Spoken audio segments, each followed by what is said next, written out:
Rabbi shrah li sadri wa yassir li amri warfa' li qadri wahlul 'uqdatam min lisani yafqahu qawli wa saddid lisani wahdi qalbi bihaqqi sayyidina Muhammad sallallahu alaihi wasallam.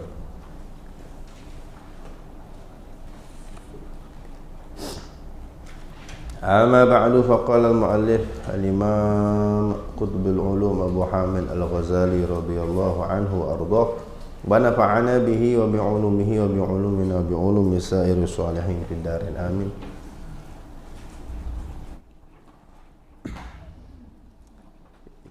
Min kitab Bidayatul Hidayah ila anqal. Kemudian setelah itu hendaklah kau berdoa dengan apa sahaja doa, Kemudian setelah itu hendaklah kau berdoa dengan apa saja doa yang kau kehendaki daripada segala doa yang masyhur, dan hendaklah kau hafaz doa yang telah kami tulis dalam fasal ad-da'awat. Al-da'awat, ad-da'awat. Da'awat tu maknanya doa-doa. Jamak dari doa, da'awat. Ad-da'awat. Ad-da'awat bacanya tu. Doa-doa di dalam kitab Ihya Ulumuddin. Balik-balik kita kena rujuk kitab utama kitab Ihya Ulumuddin. Di situ banyak dicantumkan doa-doa yang masyhur. Doa Nabi sallallahu alaihi wasallam macam-macam, dan dalam kau bahagikan masamu dari selepas sembahyang subuh tadi sampai kepada masa terbit matahari kepada 4 bahagian. Buat 4 perkara selepas solat subuh sampailah terbit matahari. Pertama, banyakkan berdoa. Doa banyak-banyak. Waktu sebelum terbit matahari ni waktu yang mustajab doa, kerana waktu perpindahan malaikat. Malaikat malam, malaikat siang. Sentiasa itu berganti. Kata Nabi sallallahu alaihi wasallam, "Ta'aqabuna fikum malaikatun bil-laili wa malaikatun bin-nahar."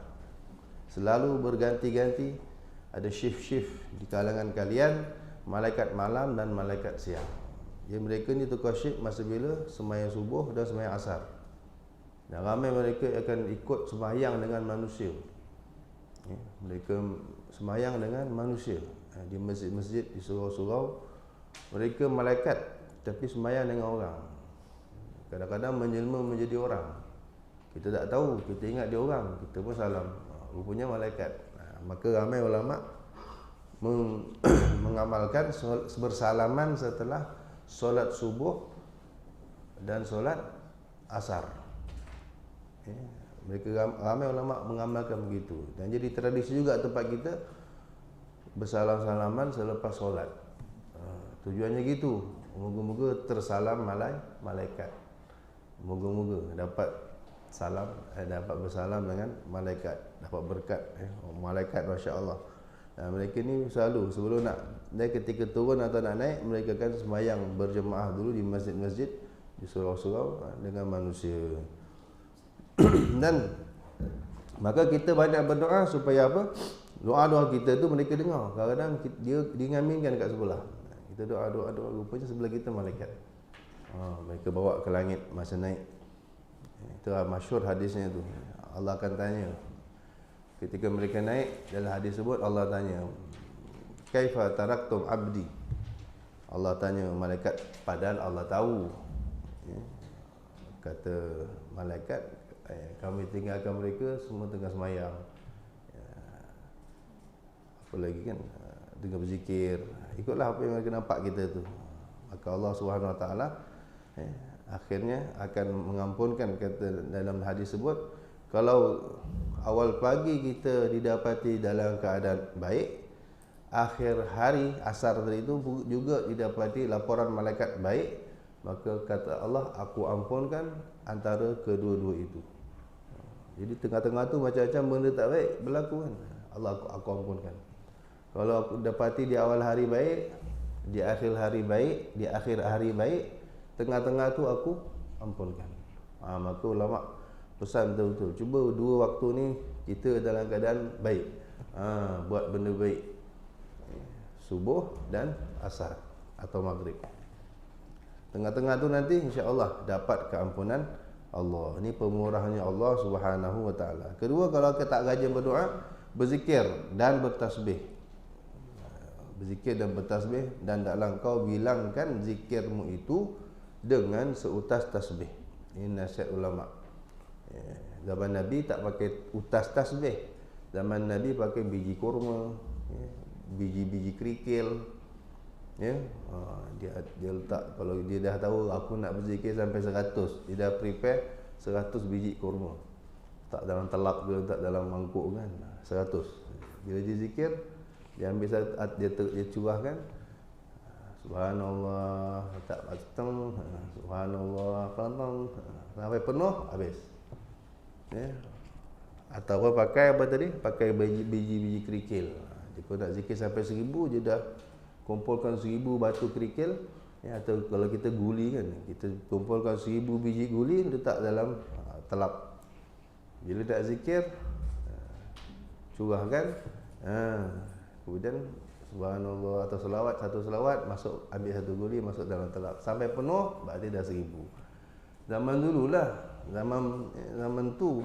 Kemudian zaman Sayyidina Abu Hurairah dah ada buat tasbih dia sendiri, iaitu tali atau benang yang disimpul. Sayyidina Abu Hurairah diriwayatkan beliau ada tali atau benang kita kata yang disimpul 1000 simpulan. 1, 2, 3, 4, 5 sampai 1000. Jadi bila tiap-tiap malam beliau akan habiskan 12,000 kali istighfar. Tiap-tiap malam Sayyidina Abu Hurairah radhiyallahu anhu. Dia akan 12 kali pusing tu. Makna 12,000 kali istighfar.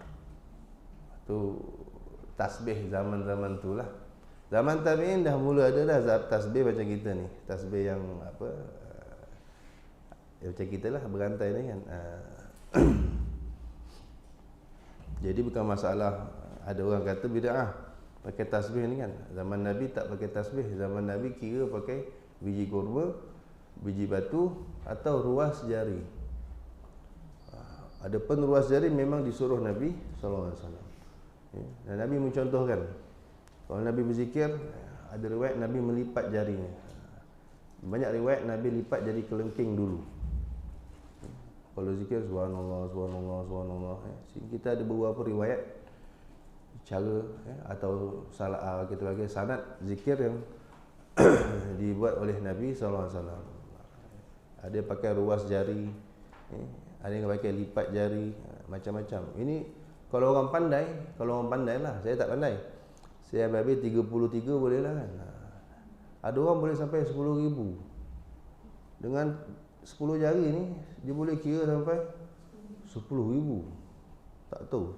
Berarti juga dia mencar apa, dia punya gambar orang share tu kan. Tak faham. Tadi boleh sampai 10,000. 10 jari je ni. Dia boleh kira sampai 10,000. Tak tahu kaedah sempua ke apa kan. Tahu sempua apa tu? Cina ni kan, kotak-kotak. Ini bukan ada kaedah sempuanya, kita tak tahu lah kan. Wallahualam. Tapi yang biasa kita buat 3 per 3 lepas lah kan. Kita ada berapa ruas jari ni kan? 3 ruas jari. 5 kali 3 15. 2 kali pusing 30. Tambah tu lagi 3 per 3. Settle.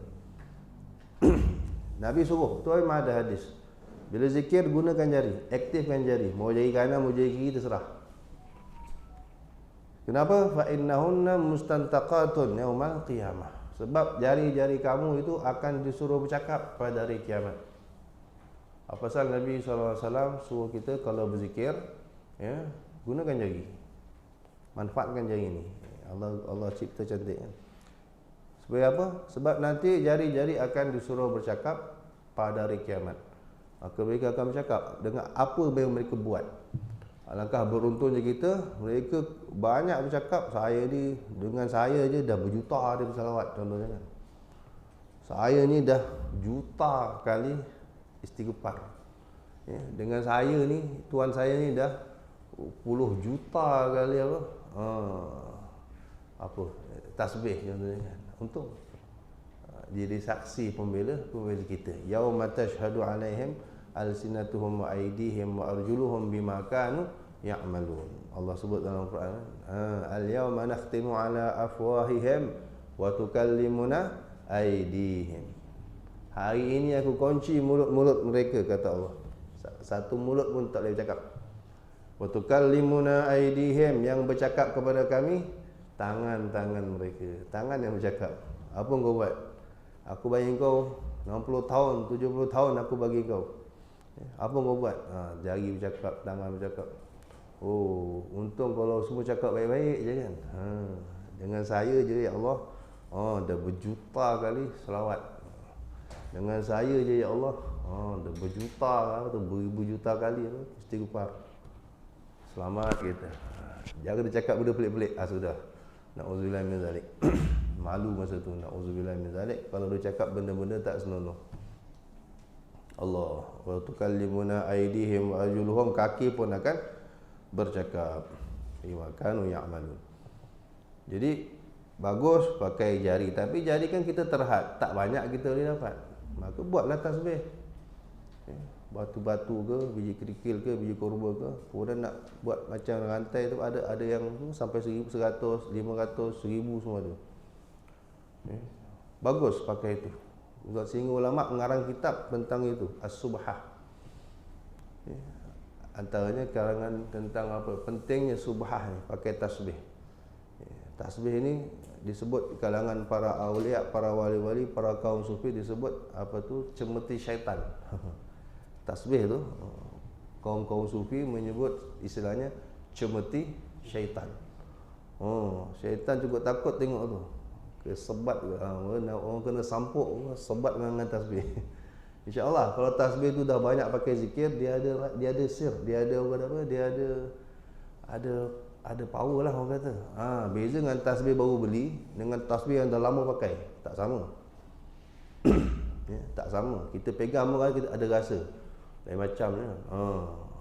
Apatah lagi tasbih wali-wali yang dah tak tahu berapa juta zikir dengan tasbih tu kan. Itu memang ada kesan beza. Berkat lah orang kata kan. Tangan wali pegang. Tangan kita pun kalau dah berjuta kali selawat pakai tasbih itu, dah berjuta kali istighfar dengan tasbih itu tasbih bukan sembarang tasbih dah, lain.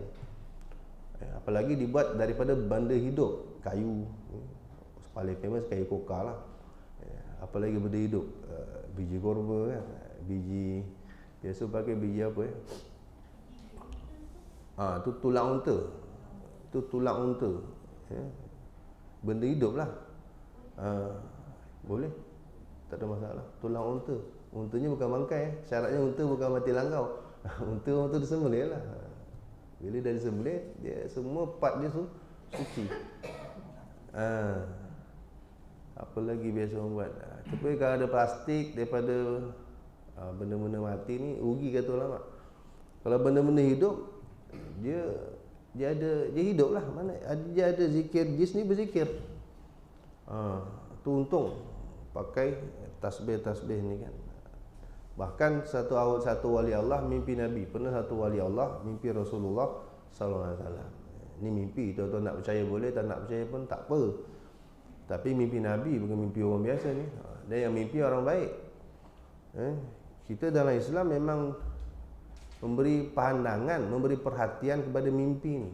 Nabi SAW tiap-tiap lepas subuh, Nabi akan menghadap makmum, Nabi akan tanya, malam tadi dia capa mimpi-mimpi. Ini wirid rutin Nabi Muhammad SAW. Mana kita dalam Islam perhatikan mimpi ni. Tiap lepas subuh Nabi akan tanya, malam tadi dia capa mimpi. Mimpi yang aneh-aneh kan, yang perlu takbirkan. Ada lah yang angkat tangannya, Nabi akan takbirkan. Oh, maksud mimpi kamu tu begini. Masyhur. Tuan-tuan kalau baca kitab tafsir mimpi itu banyak hadis-hadis kat situ. Siti Aisyah tu pernah mimpi, mimpi 3 biji bulan jatuh dalam bilik dia. Bulan purnama tu jatuh dalam bilik tidur dia. Dijumpa ayah dia. Siapa? Sayyidina Abu Bakar As-Siddiq. Sayyidina Abu Bakar As-Siddiq antara pakar takbir mimpi. Dalam Islam tak ramai, kata ulama 6 orang je. Umat Nabi SAW yang pakar takbir mimpi 6 orang je. Bayangkan. Ini mujizat Nabi Yusuf. Dulu yang andal Nabi Yusuf je. Umat ini dari ramai-ramai ulama ya, berjuta ulama ni, pakar fiqh, pakar hadis, pakar tafsir, yang pakar mimpi 6 orang. Bayangkan punya rumit bab ni kan. Antara yang terkenal tu Abu Bakar, Sayyidina Abu Bakar, kemudian Ibnu Sirin, siapa lagi? Syekh Abdul An-Nabulsi, 3 lagi saya tak ingat. Pokoknya tak ramai. Rumit bab ni, memang rumit. Walaupun kita ada buku tafsir mimpi ataupun kita ada kitab, saya ada kitab 2 buah, saya ada kitab tafsir mimpi. Tak tetap aja kalau orang tanya mimpi kat saya boleh jawab secara umum je kan. Detail tak macam Ibnu Sirin, tak macam Sayyidina Abu Bakar kan. Itu kalau orang cerita mimpi dia boleh kupas detail satu-satu.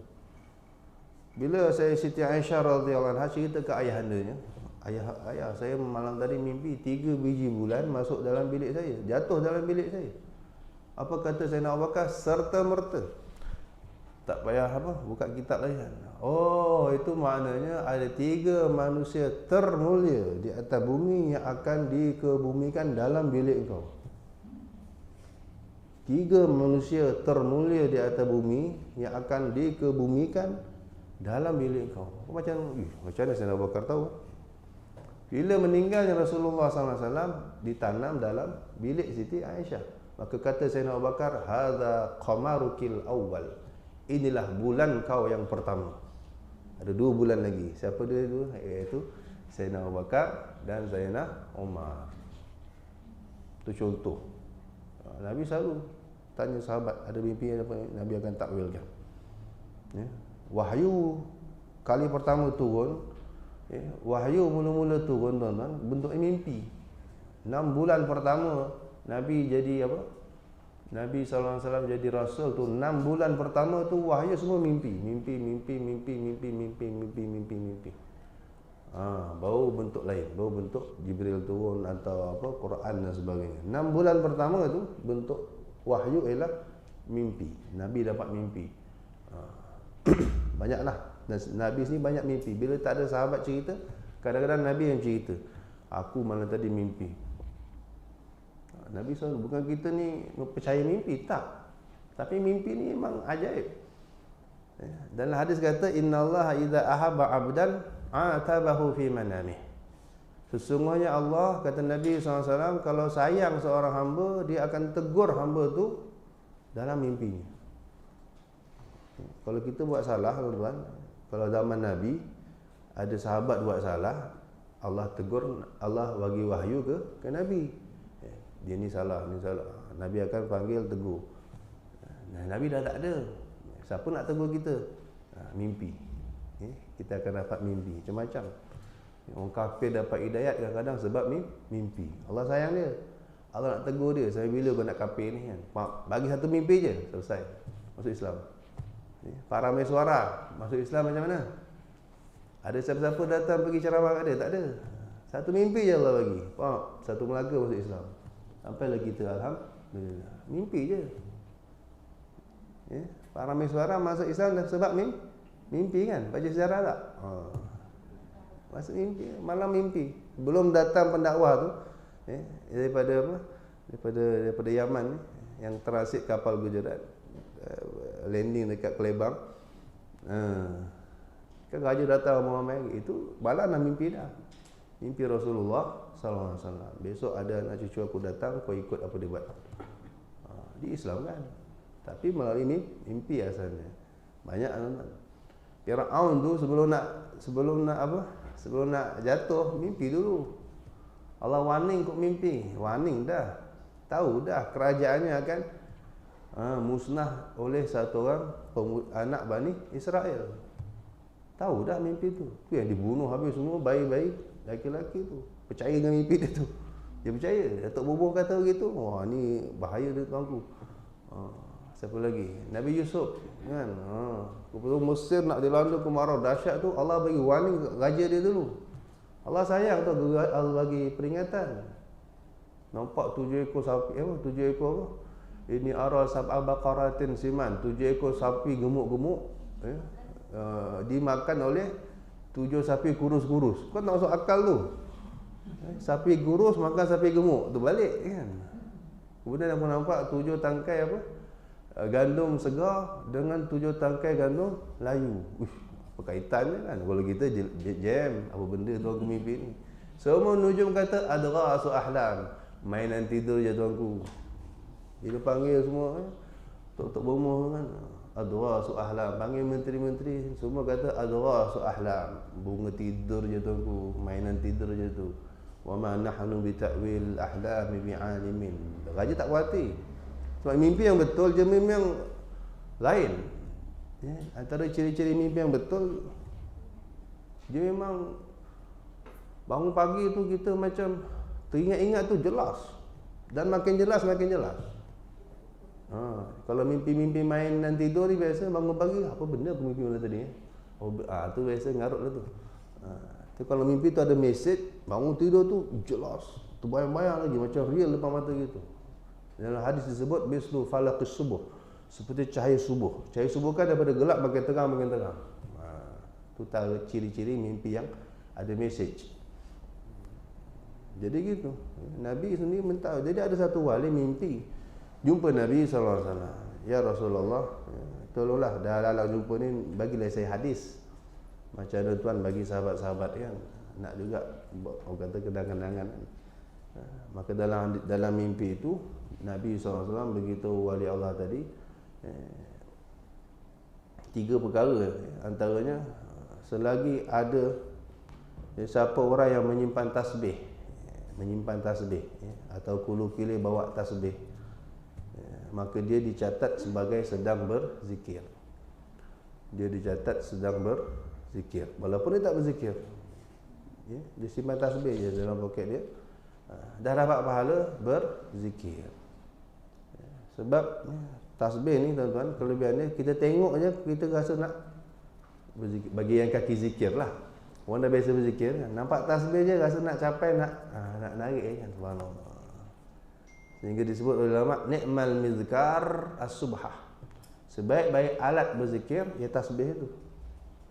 Kita tengok je teringin nak berzikir. Teringin kalau nampak ya, orang gantung kan, rasa nak ambil je. Kalau tak nak lepas sembahyang kan, nampak je orang gantung tasbih, nak tasbih cantik-cantik, pokah yang mahal-mahal tu kan. Ada tasbih yang ribu tu, mahal. Rasa nak ambil je kan, nak kurang 100 tarik kan. Kalau 3 tu insya-Allah habis lah. Tak apa kita baca, janji habis. Kadang tak baca pun pusing. Hebat tu tasbih. Kalau kita simpan tasbih tu dalam handbag, Boleh? boleh dikira juga sebagai Dapat pahala. Sebab dia memancing untuk berzikir. Syaitan takut sebenarnya. Di kalangan kaum sufi dia kata cemeti syaitan. Syaitan tengok tu macam kita tengok rotan. Syaitan cukup takut. Bila ada tasbih je, ni di kalangan wali-wali lah. Dia tengok syaitan cukup takut tasbih. Sebab apa? Dia tahu orang tengok je orang akan berzikir. Syaitan tak mahu kita berzikir kan. Dia kan alah naik kan. Dan siapa nampak, siapa yang ambil. Tiba-tiba kita ambil. Subhanallah. Aduh. Syaitan juga geram dengan tasbih ni. Sebab simpan saja dapat, bawa aja dapat insya-Allah. Sebab bila kita simpan, insya-Allah tak ada masa, bila ada masa lapang kita akan guna. Bila tak ada tasbih, tak simpan, tak bawa, bila nak berzikir jadi malas. Ataupun sikit je lah. Boleh sikit pakai setakat pakai jari, boleh sikit je lah 100. Tapi kalau ada tasbih, mungkin boleh 1000. kita sekarang kan banyak ada tasbih Digital, yes. Boleh guna tu. Boleh lah, daripada tidak. Tapi tu kita, tok guru kami biasa panggil tasbih bid'ah tu. Tapi boleh lah, daripada kita buat bergulung-gulung gitu kan. Takkan nak bawa yang 1000 tu.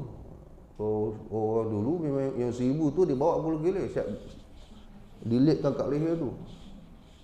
Tasbih ni benda yang kita kena muliakan. Sebab dia di alat untuk kita berzikir. Dia tak boleh letak atas lantai sebarang, orang pijak-pijak, tak boleh. Dia mesti kita muliakan. Walaupun bukan tasbih tu ada tulisan Allah tu. Ada setengah tasbih ada betul. Setengah-setengah tasbih ada ukiran kan. Biji tu ada ukiran Allah, Muhammad kan. Itu lebih-lebih tak boleh letak sebarang. Apalagi kita langkah. Tasbih biasa ni pun yang kita pakai zikir, Ulama kata jangan letak sebarang. Lepas-lepas zikir main campak je kan. Lepas tu kita terbijak-bijak, terduduk-terduduk. Tak boleh. Ya.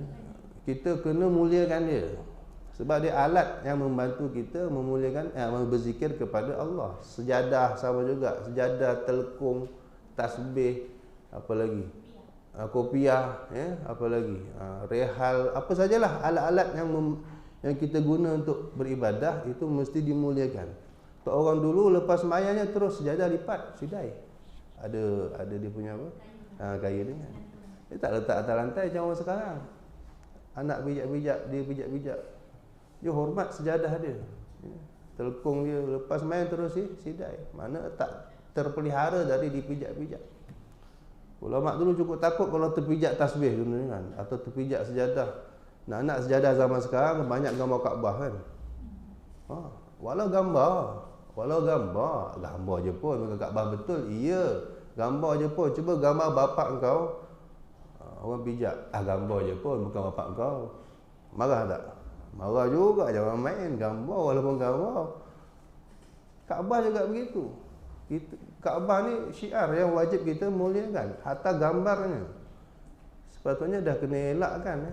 Beli sejadah-sejadah yang ada Kaabah ni. Memang orang akan pijak-pijak. Orang duduk-duduk. Jadi baik, paling tidak apa, lepas pakai sidai lah, letak atas tempat yang mulia. Ulama cukup takut kalau terpijak sejadah, terpijak apa, tasbih. Dia rasa bersalah, dia akan minta ampun sungguh-sungguh. Cukup takut orang dululah, sekarang tak peduli. Tapi memang itu sepatutnya. Kadang kita zikir tak dapat kesan. Rupanya kita fail kat situ. Kenapa zikir boleh semua dah jadi wali kan? Boleh semua dah jadi naik maqam. Aku macam ni juga kan. Mungkin sebab tu adab kurang. Orang yang kurang beradab, dia susah nak Allah dekatkan. Tapi kalau pandai jaga adab, cepat naik pangkat. Itu. Jadi dalam mimpi itu Nabi SAW beritahu dia, sentiasa dicatat sedang berzikir, walaupun dia tidak berzikir, tapi dia bawa tasbih, simpan, standby. Niatnya tu dah dapat pahala dah. Kita beli tasbih, kita simpan, niat apa? Niat nak zikir kan. Allah akan pemurah. Baru niat, Allah kasih pahala penuh dah. Apa lagi kau buat? Gandakan 10. Niat beli tasbih, niat nak berzikir, dapat pahala dah. Baru niat, dia dapat pahala. Satu tapi sempurna tapi dibuat kali 10. Allah punya pemurah. Tentang apa tasbih ni, kadang-kadang daripada channel yang lakukan halalan dia. Kalau ragu tak payah siasat. Kan nak tahu macam mana tu tidak. Tak payah siasat. Kita tengok zahir saja. Ada gambar video tunjukkan ini kata pada Tulang hizir. Itu kan isu saja. Segi hukum tak wajib kita siasat. Kecuali depan mata kita dia buat. Tu tak kena elak lah. Tapi kalau tak tahu, tak wajib siasat pun. Pakai je, tak ada masalah. Allah tak akan seksa kita sebab kita tak tahu. Walaupun masyhur. Pakai je, tak ada masalah. Dan tak wajib kita sedidik. Pakai je. Cuma kalau was-was memanglah untuk makam orang tinggi, orang hebat, was-was tinggal. Sebab banyak pilihan. Kita banyak pilihan. Takkan China saja kan. Kalau nak betul-betul tak was, buat sendiri. Tak nak was-was buat sendiri. Buat tasbih sendiri. Banyak kat Indonesia banyak orang buat. Daripada macam-macam kayu koka, kayu apa tu, kayu gaharu. Saya ada tasbih kayu gaharu. Itu sampai sekarang wangi. Kayu gaharu tu tak pakai minyak wangi pun, tak rendam kat api. Tak tahu berapa kali pakai pun masih ada bau gaharunya. Luar biasa. Itu mahal lah. Kayu gaharu mahal. Itu buat sendiri. Itu buat di Indonesia punya insya-Allah. Kayu gaharu. Ada kayu apa lagi biasa orang buat tu? Kayu, kalau kat Indonesia banyak terkenal kayu Nagasari. Kayu gaharu, kayu koka ada juga. Koka paling mahal lah biasanya kan. Boleh sampai ribu. Kerana orang kita percaya khasiat koka ni. Atas pengalaman. Bukan hadis tak. pengalaman. Try jadi try jadi pula. Ada lagi tu dekat Bonang tu biji pisang. Biji pisang. Warna hitam. Pisang Sunan Bonang. Sunan Bonang ni anak Sunan Ampel ke apa kan. Sunan Bonang. Sunan Bonang ni dia tanam pisang. Daripada pisang tu ada biji. Bijinya tu banyak. Jarang pisang ada biji kan. Tapi ni pisang memang luar biasa. Wali yang tanam. Jadi dia tanam, tumbuh pokok pisang, buah pisang, dalam biji pisang tu ada biji.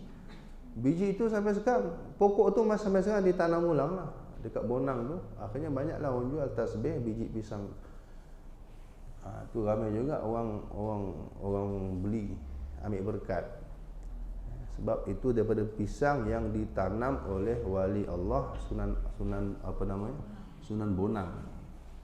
Ya, Sunan Bonang kawan Sunan Kalijogo, pernah menaun mengaji di Pulau Besar. Mengikut sejarahnya dengan Syekh Ismail Pulau Besar tu.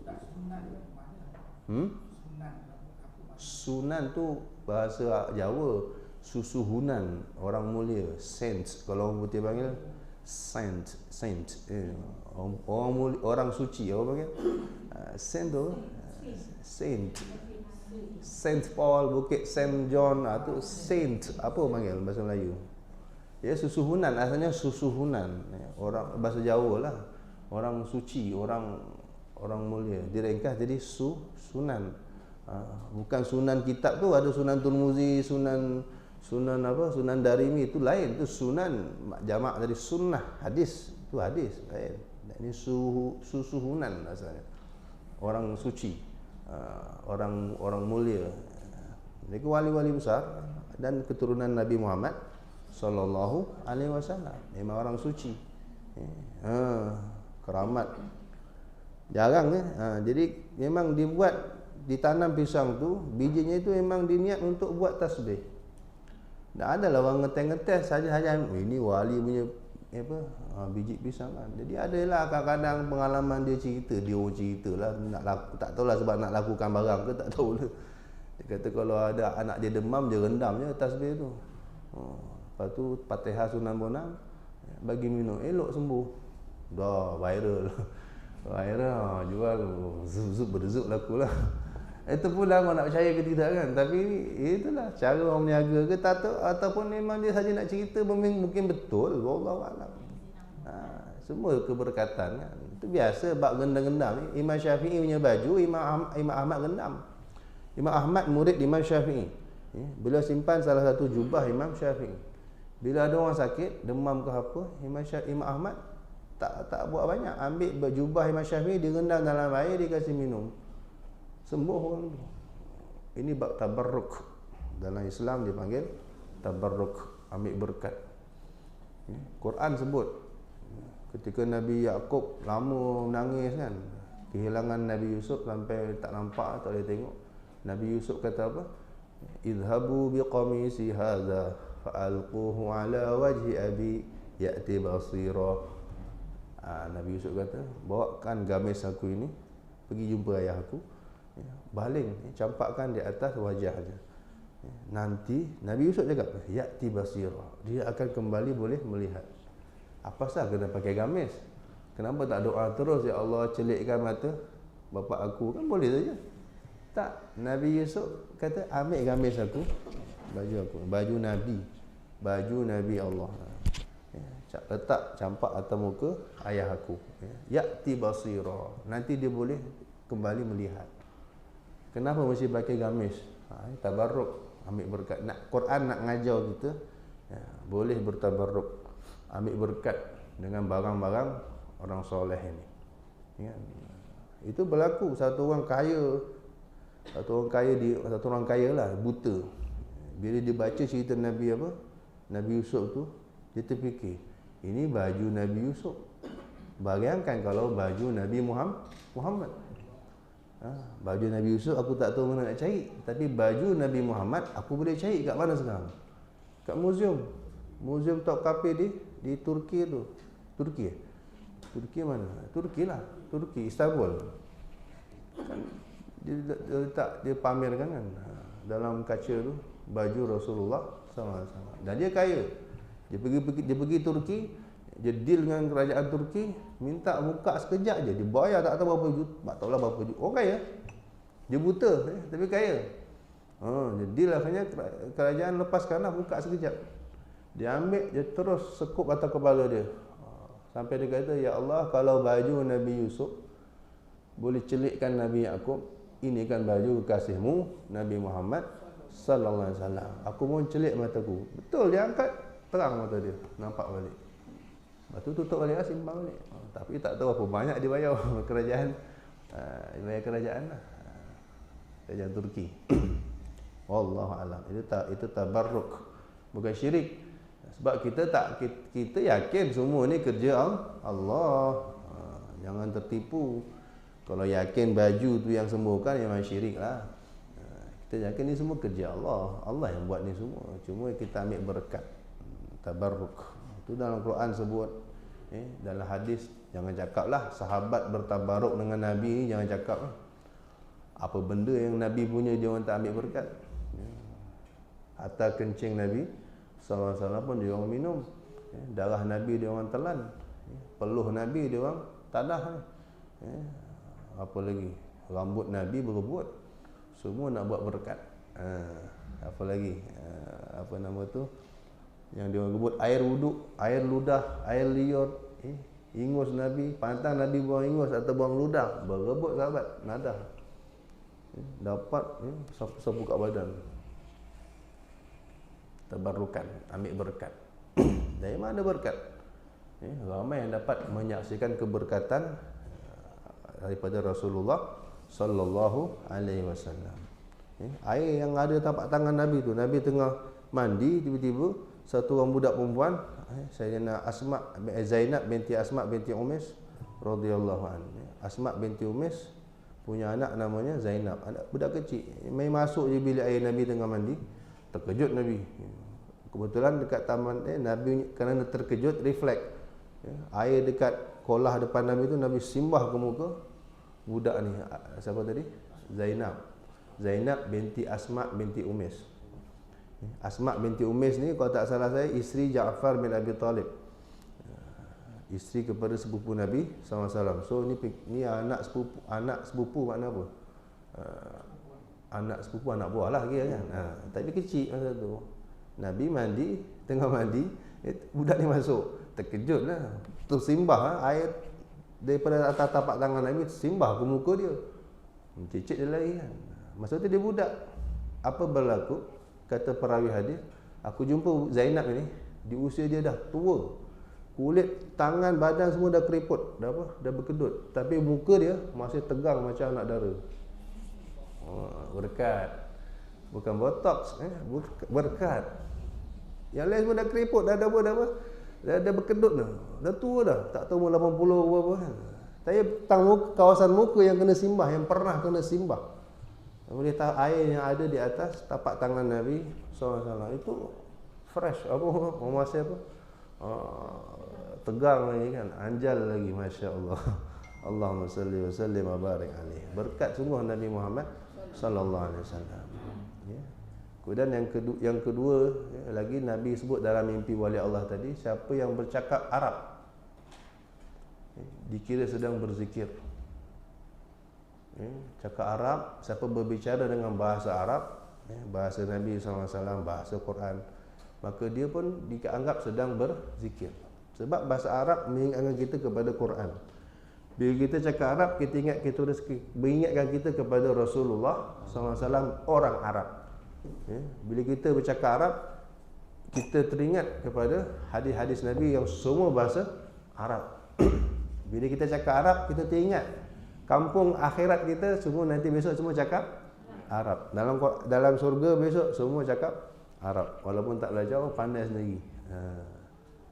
Maka memang digalakkanlah kalau ikutkan orang belajar bahasa Arab, memang ada hadis-hadis yang menggalakkan kita belajar bahasa Arab, bercakap bahasa Arab. Ni mimpi, tapi mimpi ni tak bercanggah dengan syariat. Walaupun ni mimpi, tapi apa yang Nabi cakap tak bercanggah langsung dengan syariat. Yang betul. Maka kita terima mimpi begini. Kalau kita dah belajar cakap Arab, ada kelas bahasa Arab kan? Sini ada? Tak ada? Tak ada. Pandai-pandailah. Kat YouTube banyak kan? Belajarlah sepatah dua hari-hari.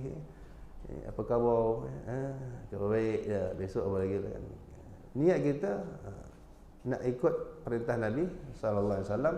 Apa perintah Nabi? Ta'allamul Arabiyyah. Mu'allimuhan nas. Kata Nabi SAW, belajarlah bahasa Arab. Nabi suruh ni bukan saya. Nabi suruh. Nabi kata apa? Ta'allamul Arabiyyah. Belajarlah bahasa Arab. Mu'allimuhan nas. Yang dah pandai, ajarkan orang. Mana Nabi nak benda ni berterusan. Yang dah pandai, ajar orang pula. Yang dah pandai, ajar orang pula. Fa innaha lisanullah yaumal qiyamah. Kerana sesungguhnya ia bahasa Arab adalah bahasa Allah besok pada hari kiamat. Besok Allah akan bicara dengan bahasa Arab. Bahasa rasmi akhirat lah kita katakan, atau bahasa rasmi syurga. Belum lagi hadis lain, ahibbul Arab li salas. Cintailah Arab kerana tiga. Li'anni Arabi, sebab aku orang Arab. Wal Quran Arabi. Quran pun bahasa Arab. Wa kalam ahli jannah fil jannah Arabi. Bahasa orang syurga dalam syurga besok pun Arab. So jangan benci Arab. Mesti cinta Arab, suka Arab ni. Banyak lagi lah hadis-hadis tentang itu. Anjuran dari Nabi SAW. Jadi bila kita baca Quran, bila kita pandai bahasa Arab, atau kita bercakap Arab, dalam hadis itu Nabi kata, kalau niatnya betul kan, niatnya cakap Arab kenapa? Kerana untuk faham Quran, untuk faham hadis, niatnya itu Allah terima, maka dapat pahala sedang berzikir, sedang baca Quran, pahala seperti baca hadis. Dan yang ketiga, selagi bau kopi, ini panjang lagi pembahasan ni kan. Ini mimpi. Jangan pula kata minum kopi ni sunnah. Sunnah Nabi bukan, tak. Ya sunnah atau sunnah dalam makna buat dapat pahala, tinggal tak dapat dosa. Selagi bau kopi ada di mulut seseorang, selagi itu malaikat mintakan ampun untuk dia. Dalam mimpi itulah Nabi cakap. Seolah-olah Nabi menganjurkan kita minum kopi dalam mimpi, bukan syariat minta. Siapa tak suka kopi tak apa, tak ada masalah. Tapi nak cerita sejarah kopi ni.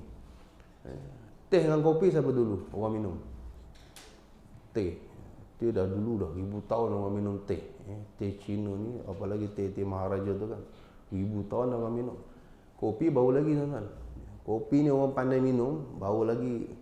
Saya ingat belum ribu tahun, baru ratusan tahun. Sejarahnya di Yaman. Sejarah orang jumpa kopi ni bukan Brazil pun tak, Yaman. Di Yaman ada satu pulau, satu kepulauan tu, ada satu daerah tu banyak berlaku kanak-kanak kena kidnap jin, kena kidnap orang bunian lah kita kata. Daerah apa saya lupa namanya tu kan. Daerah di Yaman tu banyak berlaku kanak-kanak hilang diculik jin.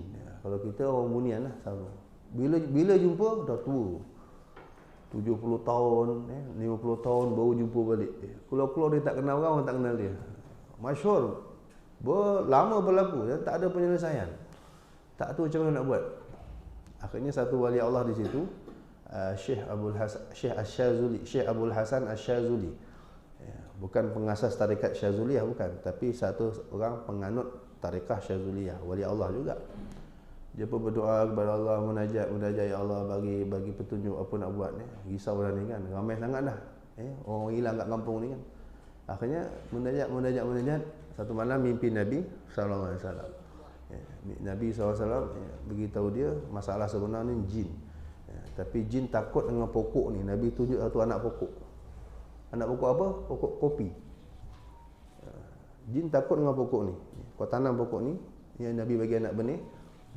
Lepas tu insya-Allah buahnya nanti diminum, bijinya diproses diminum. Tapi yang penting pokok ni jin takut. Sedar-sedar anak pokok di tangannya. Pada mimpi tadi.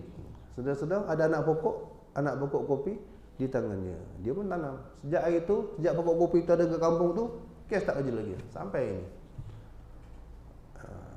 Wallahu alam, ceritanya begitu. Akhirnya mulalah diminum. Beliau lah yang mula buat kopi. Al-Imam Abdul Hasan Asy-Syadzili. Kopi itu memang pahit kan, dia boleh hilangkan ngantuk. Kerana kafeinnya tinggi, dia boleh bagi semangat untuk apa? Bekerja, untuk beramal. Wali-wali gunakan untuk berzikir.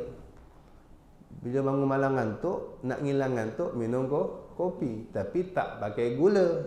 Silapnya orang Kenyan, apa sedap pahit ni kan, kasih gula, kasih susu, tu dah jadi minum juga orang nafsu. Wali-wali dulu minum kopi pure. Memang minum, kadang ada yang sampai 16 cawan satu malam tu. Tapi kosong. Tuan guru saya minum tak ada gula.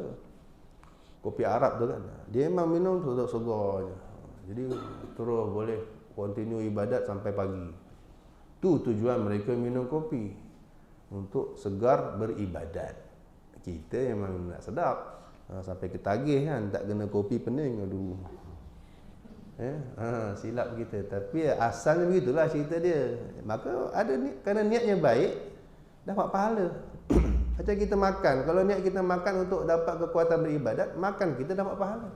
Walaupun makan benda harus je, tak ada dosa, tak ada pahala. Tapi kalau pandai niat, makan ni kalau pandai niat, atau tidur tu benda harus, tak ada dosa, tak ada pahala. Tapi kalau niat kita tidur supaya tak maksiat, niat kita tidur supaya ada kekuatan untuk pergi kerja besok, maka tidur kita dapat pahala. Sama juga, minum kopi asalnya harus, tak ada dosa, tak ada pahala. Tapi kalau niat kita pandai, baik, supaya ada kekuatan, supaya boleh tak ngantuk, nak ibadat malam ni nak khatam Quran, biar tak ngantuk, minum kopi niatnya betul, dapat pahala. Jadi dia, dalam hadis itu, dalam mimpi itu Nabi kata, selagi mulutnya ada bau kopi, malaikat minta ampun untuk orang tu, kerana niatnya baik. Dia tak bercanggah pun dengan syariat mimpi tersebut. Tu balik 3 tadi. Dalam mimpi tu 3 lah saya nak tekankan poin.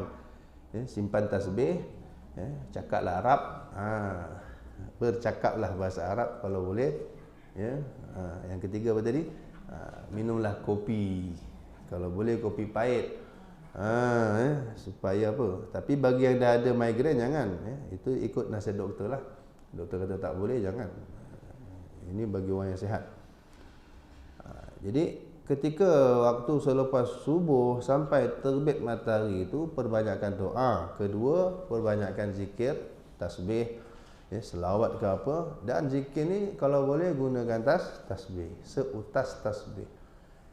Walaupun pakai jari itu afdal, tapi kalau dengan jari kita tak boleh banyak, dengan biji tasbih boleh banyak, maka lebih afdal guna biji tasbih.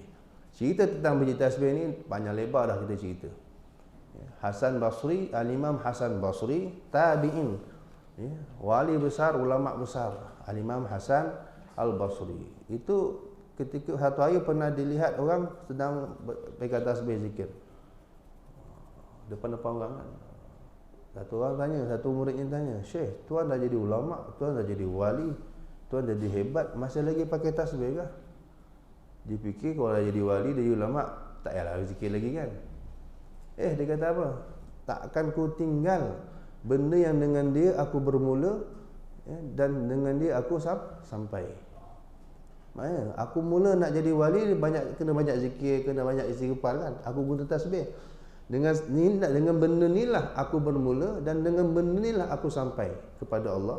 Aku takkan tinggalkan benda ni sampai mati. Tetap pakai tetap menggunakan tasbih. Itu antara yang disebut dalam kitab-kitab ulama yang mempertahankan kesunahan. Sunat maknanya sunat dapat pahala maksudnya kalau kita berzikir guna tasbih. Walaupun dihentam oleh setengah-setengah orang kata bid'ah lah, Nabi tak ajar lah. Teruk juga tu. Apalagi kalau tuan-tuan letak tasbih gantung kat tekak, gantung kat leher kan. Lagi orang kutuk, ni Sami mana keluar ni kata. Dia kata kita sama dengan Sami lah, tak kisahlah. Terpulang. Ulama dulu, kenapa saya cerita dia, kenapa mereka gantung ke leher? Mereka daripada letak lantai, lebih baik gantung di leher. Letak kat lantai, orang bijak-bijak nanti. Kita terlangkah.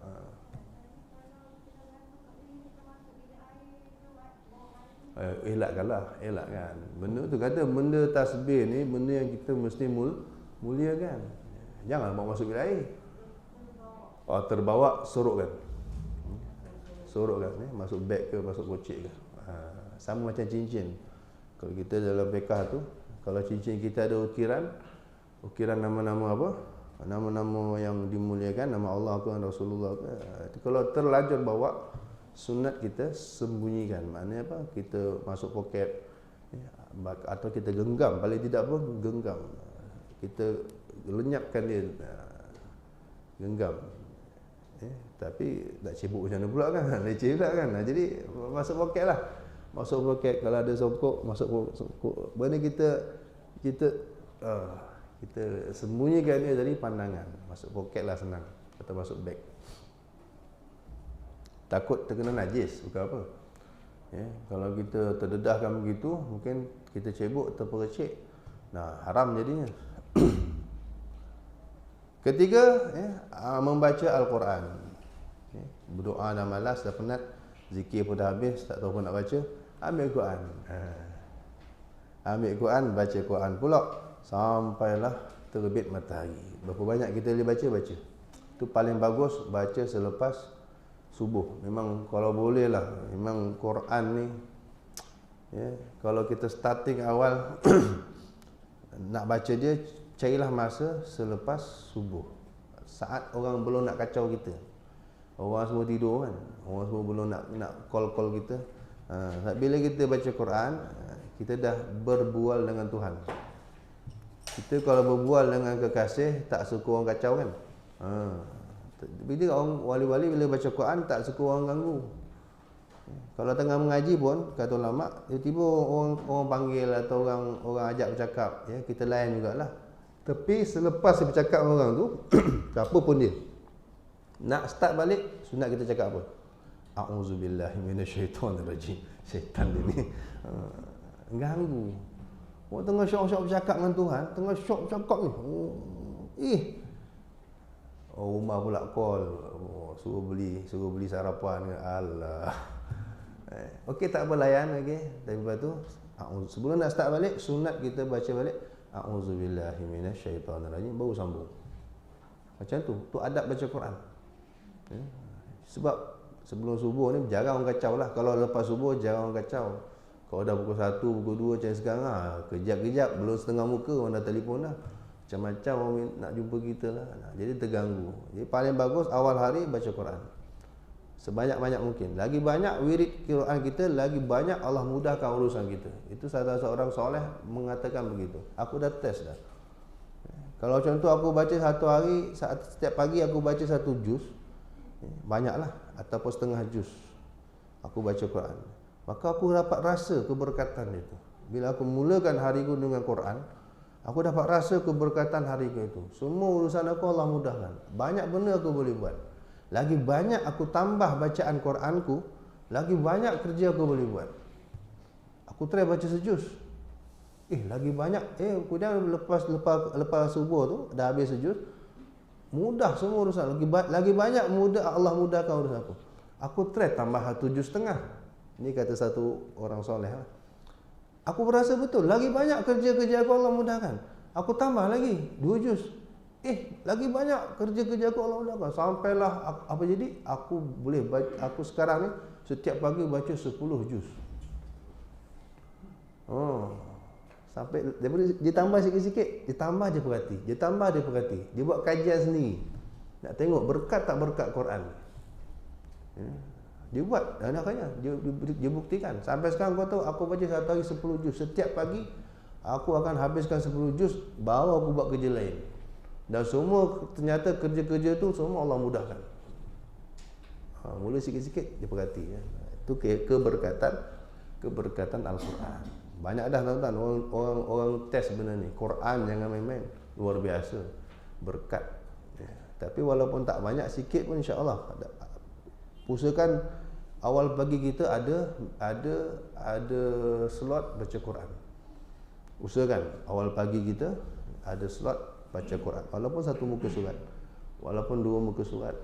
Kalau boleh lagi banyak kita beri masa untuk Quran. Lihat lagi banyak keberkatan Allah beri pada keseharian kita. Itu dibuktikan dengan orang. Yang guru saya cerita di Gujarat, satu kampung nama Bhuj. Ada satu makcik, satu nenek makcik tu memang wirid dia daripada anak dara lagi. Dia setiap lepas subuh dia akan baca 3 ke 5 juz. Tak 3, 5 juz. Tak 3, 5 juz. Daripada muda lagi dia amal lepas subuh. Satu hari tu ni makcik ni baca meselah lepas subuh, jangan baca tak tahu berapa juz. Tiba-tiba macam blackout. Pum. Dia terpinga-pinga, apa pasal ni? Dia buat rutin harian dia kan, lepas subuh mengaji. Tiba-tiba hari tu macam blackout, gelap gulita. Terpinga-pinga, tengok keliling, tiba-tiba nampak satu sudut ada cahaya terang. Cahaya terang satu sudut. Dia pun merangkak dalam gelap tu pergi ke cahaya tu. Ketika sampai kat cahaya tu, dia terdengar suara hiruk pikuk, suara orang bising. Tiba-tiba dia rasa tangan dia ada orang tarik. Tiba-tiba dia dengan tengah merangkak, dia berdiri. Apa jadi? Dia tengok kelilingnya dah jadi padang jarak, padang terkukur. Dah apa? Orang tengah huru-hara hiruk pikuk. Pasukan penyelamat. Yang tarik dia ialah pasukan penyelamat. Dia kata, makcik sihat, makcik tak ada apa. Kami tarik makcik daripada runtuhan rumah. Makcik tahu tak? Dah 3 hari kawasan ni dia ada gempa. Pasukan penyelamat duk sibuk kuih-kuih, nampak ada orang bergerak bawah runtuhan, kami tarik. Tengok makcik sihat, selamat. 3 hari dah gempa, aku baru ngaji tadi ni. Aku baru lepas sembahyang subuh. Baru baca Quran, tengah ngaji Quran, dia pun cerita, tercengang semua orang tengok. Allah boleh buat kehebatan Al-Quran ni kan. Nak cerita makcik ni keramat lah. Wali makcik ni kan, gempa pun tak tahu. Dia ngaji macam biasa. Padahal dah 3 hari gempa. Bagi dia baru aku baca Quran, baru nak ngaji macam biasa. Tiba-tiba aku tengok gelap. Rupanya dah 3 hari gempa masjid ni. Dia boleh tak tahu apa jadi. Ini banyak berlaku tuan-tuan. Kes macam ni, ini kejadian nyata di Gujarat. Guru saya cerita. Ini kalau tuan-tuan pergi Aceh, tanya orang Aceh, kes macam ni masa tsunami banyak. Dia orang tak viral sangat je. Pergilah Aceh, ramai kawan-kawan saya balik Aceh, jumpa orang Aceh ni cerita macam-macam cerita dengan subhanallah. Yang tak tahu tsunami jadi pun ada. Tak tahu tsunami dia tak tahu, padahal rumah dia kat situ. Tak tahu tsunami jadi pun ada. Dia buat harian ni macam biasa kan. Berzikir ke apa ke, semayang ke. Macam-macam yang tengah semayang tak tahu tsunami datang pun ada. Yang air terbelah. Air dia tengah semayang kan, air tu terbelah pergi tepi. Ada yang tak tahu nama langsung. Sama juga sebenarnya ada ulama cerita berlaku zaman Nabi Nuh. Ketika banjir berlaku tu, ada orang tak tahu nama. Salah seorang pengikut Nabi Nuh, seorang makcik tua juga cerita dia. Dah habis banjir, dia tanya lagi, Nuh, mana banjir kau kata nak datang? Dah datang makcik, dah habis dah, selesai dah. Apa dah prepare, dah siap barang nak naik kapal. Ada ulama cerita begitu. Satu makcik tua, pengikut Nabi Nuh, tak tahu pun banjir datang. Allah boleh buat. Pada satu dunia tenggelam. Ni makcik udah dah selesai apa semua, jumpa Nabi Nuh. Nuh, mana banjir yang kau kata nak datang? Aku tunggu-tunggu ni, beg dah siap semua nak naik. Makcik dah selesai ni, habis. Loh, tak tahu nama pun, Allah boleh buat. Termasuk nanti bila Dajjal datang, na'udzubillah min zalik, kita jumpa ke tidak, kan dahsyat tu. Itu lebih dahsyat dari tsunami, lebih dahsyat dari banjir, lebih dahsyat dari timbul Dajjal ni. Jangan sampai kita jumpa. Kalau jumpa memang tak jaminlah iman kita selamat ke tidak. Nabi itu cukup takut. Kalau jangan sampai kamu jumpa dia, kita tak tahu dia punya godaan macam mana. Makanan semua dia conquer, minuman semua dia conquer. Kita lapar, kita haus, nak makan, nak air, dia je seorang ada. Macam mana agak-agak baik jangan jumpalah. Dan kata ulama, insya-Allah juga benda yang sama boleh berlaku. Jangan pelik, nanti Dajjal dah mati kena bunuh pun ada orang tak tahu lagi. Dajjal dah keluar ke? Aku dah lama tunggu standby ni. Kapi tak aku baca ni. Hai baca kapi ni, bila nak keluar. Dah mati dah pun. Tu tengok berita, break news. Dajjal mati dibunuh. Nabi Isa telah bunuh. Baru nak fight. Baru nak join Nabi. Alah, lambat kan. Ulama jangan pelik. Benda tu boleh berlaku. Antaranya amalkan doa sebelum salam selepas setiap solat. Allahumma inni a'udzubika min azabi jahannam wa a'udzubika min azabil qabr wa a'udzubika min fitnatil mahya wal mamat wa a'udzubika min fitnatil masihid dajjal. Doa minta perlindungan 4 perkara sebelum salam. Ini penting. Nabi SAW suruh kita baca ni. Bahkan setengah tabi'in, ada salah seorang tabi'in mewajibkan. Kalau tak salah saya nak Imam Atta atau Taus, seorang tabi'in, dia wajib dia ada mazhab dia kata wajib. Selepas tahiyat baca doa tu wajib. Siapa tak baca tak sah sembahyang. Ni mazhab tabi'in, bukan mazhab kita. Mazhab kita sunat saja baca doa tu. Doa minta perlindungan 4 perkara sebelum salam setiap kali solat. Tak kisah solat fardu kah, solat sunat kah, lagi kerap kita baca, insya-Allah itu akan jadi bila Dajjal keluar, kata ulama.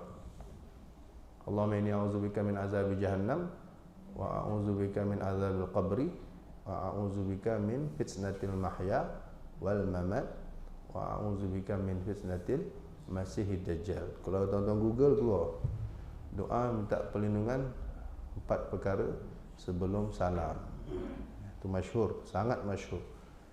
Amalkan, insya-Allah. Siapa yang istiqamah amal tu, kata ulama, Dajjal datang pun dia tak tahu. Dapat khabar dah mati je. Dapat khabar dah mati je. Sama macam kes di zaman Nabi Nuh, sama macam kes makcik tua tadi di Gujarat, sama macam orang-orang soleh di Aceh itu. Banyak dah cerita-cerita begini berlaku. Allah boleh buat. Allah boleh buat. Yang penting jangan sampai kita jumpa Dajjal. Biar tak jumpa lah. Jangan tunjuk terror. Aku dah kapi hari, insya-Allah kebal. Kata siapa? Jangan kerek. Aku dah hafal dah 10 ayat kapi ni kan. Insya-Allah dia datang aku bacakan. Ya kerek dia nanti dulu. Belum tentu kau ingat depan dia kan. Depan hakim dia lupa kan. Belum lagi depan apa? Depan Dajjal. Tidak boleh baca 10 ayat tu kan. Memang Nabi kata kalau jumpa baca. Takut tak terbaca kan. Tengok dia terbungkam terus. Satu tak boleh baca. Kita takut begitu. Jadi baik jangan jumpa lah. Biarlah dia datang buat kerja dia. Selesai kerja dia, kita buat kerja kita. Dah tu dah selesai. Amalkan. Allahumma inni a'udzubika min azabi jahannam. Pertama minta lindung dari azab neraka jahanam. Kemudian bawa sikit wa a'udzubika min azabil qabri, minta lindung dari azab siksa kubur. Yang ketiga wa a'udzubika min fitnatil mahya wal mamat, ujian masih hidup, ujian selepas mati. Minta perlindungan tu, minta jauh, jangan sampai Allah uji kita, goda kita sampai kalah masa hidup dan juga lepas mati. Masa hidup semua orang tahulah, lepas mati tu soalan kubur tu. Minta, siapa selalu minta, insya-Allah makbul doa ni, masuk kubur malaikat tak tanya apa-apa. Tanya khabar je, ya sihat. Dah jalan. Sihat yang terakhir minta lindung dari wa a'udzubika min fitnatil al-masih ad-dajjal. Ini paling penting. Minta lindung dari fitnah, ujian, godaan al-masih ad-dajjal. Apa al-masih? Orang yang mata sebelah matanya buta, itu mana al-masih. Salah satu mana al-masih, orang yang buta sebelah mana buta? Sebelah kiri, sebelah kanan. Sebelah kanan dia buta. Dajjal tu buta sebelah. Nabi dah warning dah. Dajjal tu ingat ciri khas Dajjal, mata dia buta sebelah. Wa inna rabbakum, dan dia akan mengaku Tuhan. Ingat, wa inna rabbakum laisa bi'awar, Tuhan korang tak akan buta sebelah. Nabi warning tu, antara yang ayat-ayat yang Nabi sebut. Dajjal tu matanya buta sebelah. Dan dia akan mengaku Tuhan. Ingat, Tuhan tak akan buta sebelah. Cemeng ngomong kan. Tak layak jadi Tuhan, cacat gitu. apa lagi disebut itu makna al-masih, iaitu yang buta sebelah. Ada juga makna al-masih yang akan berjalan seluruh dunia. Al-masih maknanya yang akan berjalan seluruh dunia. Dia akan round satu dunia dalam masa 40 hari. Hari pertama macam setahun. Itu akan berlaku keajaiban alam. Hari pertama macam setahun. Bayangkan nak nunggu habis matahari terbenam, matahari terbit terbenam tu setahun. Jadi 4 bulan tu bau macam sekarang ni, walau tanda sekarang dah 4 bulan ni. 4 bulan matahari bau suku je. Macam pukul 9, tapi dah 4 bulan ni. 6 bulan baru pukul 12 tu. Macam sekarang ni 6 bulan baru nak dapat terang macam ni. 6 bulan nunggu baru dapat terang macam ni. Kemudian gitu. Sahabat dengar tercengang. Nombor satu yang sahabat tanya apa? Macam mana nak solat? Sahabat dia kepala otak. Satu yang setahun ya Rasulullah. Macam mana nak solat? Macam mana nak solat? Ya Allah. Kalau kita fikir apa? Kalau kita apa kita tanya kat dia? Sahabat nombor satu yang dirisaukan, macam mana nak solat ya Rasulullah? Sebab mereka lama ni ikut matahari kan. Matahari terbit, sembahyang duha. Matahari terpacak kan, matahari gelincir kan, sembahyang zuhur. Matahari panjang sikit kan, condor sikit kan, sembahyang asar. Matahari terbenam kan, kita sembahyang maghrib. Bila Nabi kata tak mana setahun, makna dua orang dah bayang dah. Makna nak nunggu matahari terbit 4 bulan tu. 3 bulan mau matahari terbit contohnya kan. Nak nunggu matahari terpacak atas kepala 6 bulan. Nak nunggu asar kalau betul-betul 8 bulan. Nak nunggu maghrib mungkin setahun lah. Umpama gitulah. Aduh, macam mana nak sembahyang? Nabi kata uqduru lahu qadrah. Kamu kira je. Maksudnya apa? Ikut jam. Jam berpusing macam biasa 24, tarikh berpusing macam biasa. Tapi kat luar ni gelap, masih gelap. Kalau subuh tu masih subuh. Ikut jam lah, ikut time. Kita dah ada kalender kan. Zuhur pukul berapa, asar ikut je. Itu kata Nabi SAW. Hari kedua seperti sebulan. Hari ketiga seperti satu Jumaat. Hari keempat baru normal. Sampailah hari ke-40. Dan dia dibunuh di Babul Lud di Syria itu oleh Nabi Allah Isa alaihi salam. Tapi dalam masa 40 hari tu tak tahu berapa orang dah dia murtadkan. Tak tahu dah berapa ramai orang akan ikut dia. Nauzubillah min zalik. Itu yang antara fitnah terbesar, ujian terbesar bagi kita. Nauzubillah. Dan yang terakhir waktu subuh ni tuan-tuan, apa agenda subuh sampai terbit matahari? Kalau tak berdoa banyak, berzikir banyak. Tak berzikir banyak, baca Quran. Ada bosan baca Quran, penat baca Quran, bertafakkur. Ni banyak orang buat. Tapi tidur. Biasa orang tafakur tu, ingatkan bertafakkur, rupanya terlelap. Allah.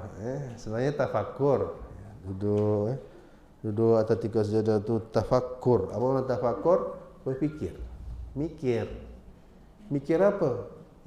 Yatafakkaruna fi khalqis samawati wal ard. Banyaklah tafakur, memikirkan dosa kita boleh, memikirkan kehebatan Allah. Hebat Allah ni, macam mana Allah boleh buat siang, buat malam. Matahari ni sabar angkat tarik ramai-ramai kan, boleh tak? Fikir semua tu. Ini ibadat yang berpahala. Hanya guna otak saja, ibadat otak. Otak memikirkan kebesaran Allah, memikirkan dosa-dosa kita, memikirkan nasib kita di akhirat. Ini semua pahala. Tafakkuru sa'ah. Itu lebih baik kalau daripada ibadat-ibadat zahir. Itu semua yang perlu kita isi. Jadi kata ulama, Imam Ghazali mengajarkan gitu. Selepas subuh, kamu punya atur cara itu kalau boleh 4 benda ni. Bukan tidur. Sayang 1000 kali sayang orang Islam ramai menghabiskan masa emas ini dengan tidur. Kalau boleh 4, zikir. Lepas zikir, penat zikir, apa tadi? Sekejap dah lupa dah. Doa dulu, doa tolong cat. Doa, zikir, baca Quran, tafakkur. Lepas tu sembahyang duha. Nak tidur lepas tu. Ya. Naumu subha tamna'u rizq. Kalau tidur tuan-tuan makruh hukumnya. Ya. Saat-saat begini, saat-saat Allah menabur rezeki, kita tidur makruh. Nampak sombong. Orang bagi kau tidur. Ya. Tak, Siti Fatimah pernah tidur keletihan selepas subuh. Nabi masuk rumah, Nabi tengok Siti Fatimah tidur. Nabi kejut. Gegornya kan, bangun. Waktu begini kau tidur, masa Allah tengah beri rezeki ni, kau tidur, oi. Kena sawan. Nabi tak galakkan. Tinggal masyhur hadisnya, naumu subhah samna'ur rizqa. Tidur lepas subuh menghalang rezeki. Mencegah rezeki orang kata. Itu antara penyebab kepapaan tidur selepas subuh. Jadi kalau mengantuk sangat tak apalah, tapi jangan jadi habit, jangan jadi apa? Adat. Itu makanya apa nak dipikirkan, maka hendaklah kau memikirkan betapa banyak dosa-dosa dan ketaksiranmu. Taksir mana kecuaian di dalam berbuat ibadat terhadap Tuhanmu. Itu yang kita nak renungkan. Dan kau fikirkan pula betapa kau berani merendahkan dirimu menghadapi siksaan Tuhanmu yang pedih dan kemurkaannya yang sangat besar. Fikirkan betapa kurang hajarnya kita ni. Ya, fikirkan betapa beraninya kita nak menghadap siksa Allah dengan berani bermaksiat. Renungkan selalu, tuan-tuan. Ya, moga Allah beri kesedaran kepada kita dengan sebab banyak berfikir tadi itu. Wallahu alam, sampai situ dulu. Dan taklah pula kau fikirkan susunan waktumu.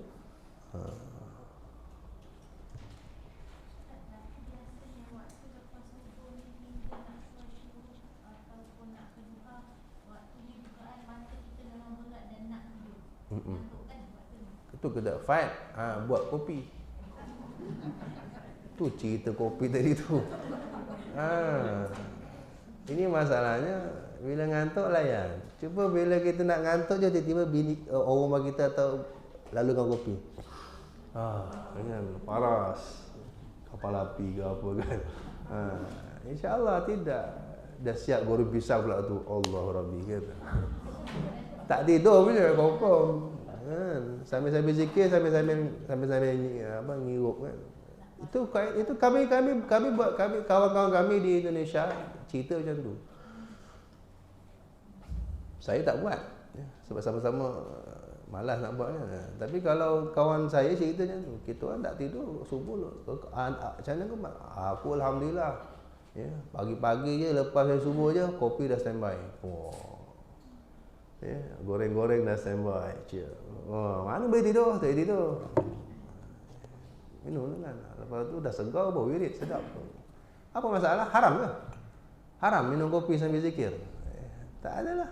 Sekarang Rimau kalau ngantuk, boleh penganjur buat kopi kan? Siap. Tak ada masalah kan? Contoh kan? Minggu depan. Contoh kalau nangis-nangis ngantuk kan? Ni pun tentang ngantuk ni. Tapi apa masalah? Minum. Saya tak ada masalah. Memang segi adab saya belajar minum tu agak tak. Kat sekolah pun cikgu tak bagi kan. Cikgu boleh minum dalam kelas kan. Dulu kena minta izin kan nak minum. Botol air zaman saya sekolah tu, botol air mana boleh bawa kat sini. Semua kena letak belakang. Zaman saya sekolah lah, tak tahu zaman sekarang ni macam mana cikgu sekarang punya didik tak tahu lah. Zaman saya tak boleh. Nak minum pergi minta izin pergi belakang. Minta izin. Tapi biasa tak ada orang minta izin pun. Takut cikgu dulu, takut orang. Tengok muka dia dah gigil kan. Nak minta izin tak terminta. Jadi time rehat baru semua pergi minum. Memang adab, segi adab. Tapi saya tak ada masalah. Kita santai. Bagi kita, konsep kita santai. Tak ada masalah. Nak minum-minum. Ya. Cuma memang kalau cerita ulama dulu memang kata siapa tu? Al-Imam Al-Sulaiman Al-Muradi, murid Imam Syafi'i. Aku kalau depan Imam Syafi'i tengah tengok aku nak minum air tak berani. Punya dahsyat aura ulama dulu. Aura cikgu-cikgu dulu. Aura syekh-syekh dulu kan. Aura tok-tok guru dulu. Murid nak minum air tak berani. Kalau guru tengah tenung dia kan. Tapi itu dulu saya biasa tak ada masalah, silakan. Kalau nak togok apa pun togok lah kan. Nak minum apa pun minum lah. Silakan, yang penting santai sampai. Santai sampai. Jangan santai tak ada sampai. Allahu a'lam. Silakan.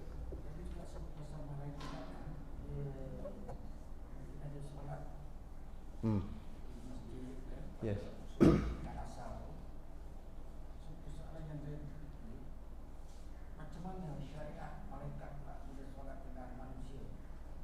Syariat dia sama, dia ikut, dia menjelma menjadi manusia dan dia ikut apa perbuatan manusia, walaupun tu tak wajib bagi dia.